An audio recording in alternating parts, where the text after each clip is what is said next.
rare species of frog. Professional landscape photographer and Kuranda resident Steven Nowakowski joins us now to take us through the latest. Steven, good morning to you. Good morning, Kier. Now, first let's set the scene. Where are we talking about, and can you describe exactly what the issues are when it comes to what the rainfall's highlighted?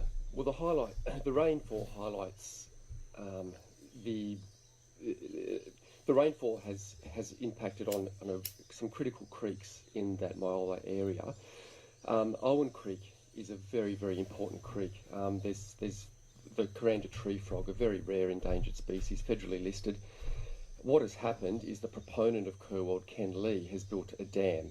The dam is huge. It has a footprint of 3 acres, and Mareeba Shire Council retrospectively approved it. There's been some issues downstream, and in actual fact there was a survey done just last year by Konrad Hoskins, and he states that the small creek downstream of the dam by the homestead would almost certainly have had the Kuranda Tree Frog, the Litoria Myola, until recently. Sediment from dam construction and the eroding dam wall has filled this creek for hundreds of metres downstream of the dam, and the habitat is no longer suitable for the Kuranda Tree Frog. I've seen that creek. It's a disgrace. There's sediment, there's silt in that creek system, and the contempt shown by the proponent, Ken Lee, for that creek is terrible. We would like to see that the creek cleaned up. I don't know how that can be done. I don't know how you can clean a creek up and then relocate an endangered species back into a damaged creek system.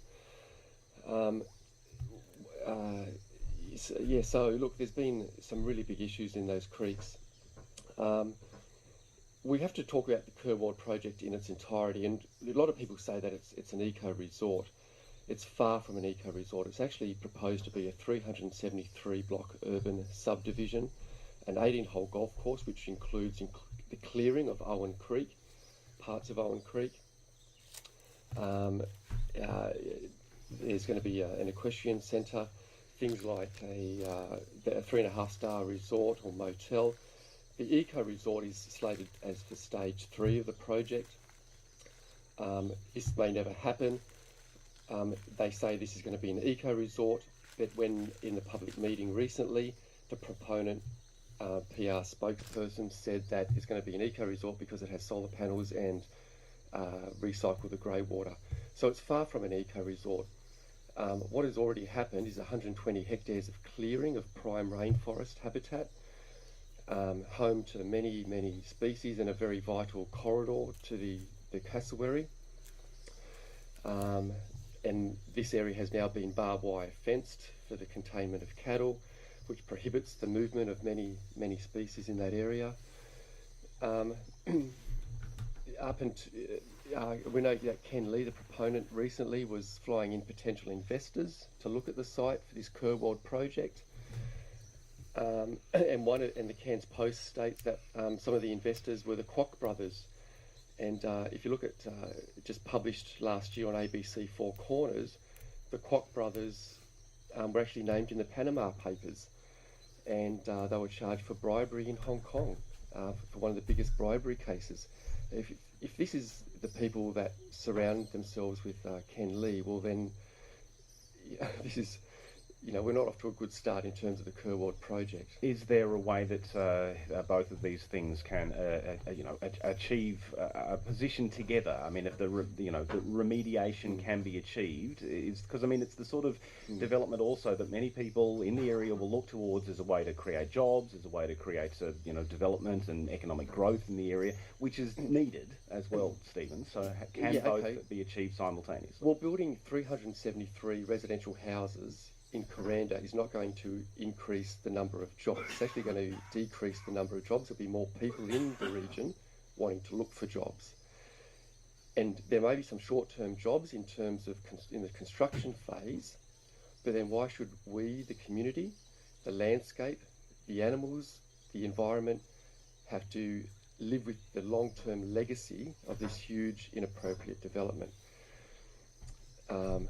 So yes, there may be some jobs short term, but long term, it is not a place there's not enough jobs there long term to sustain that sort of population growth. We're talking about the doubling of the Kuranda population within 5 years. There's no way those sort of jobs can be created short term. Okay, so the state government then, you're calling on them to intercede. They are the ones who are currently considering the proposal and considering Well, that's the right. environmental So there's an impacts. EIS process in play at the moment. There's a number of issues that have to be addressed, such as impacts on the Kuranda Range Road with a doubling of the population of Kuranda overnight. There'll be environmental issues, social issues.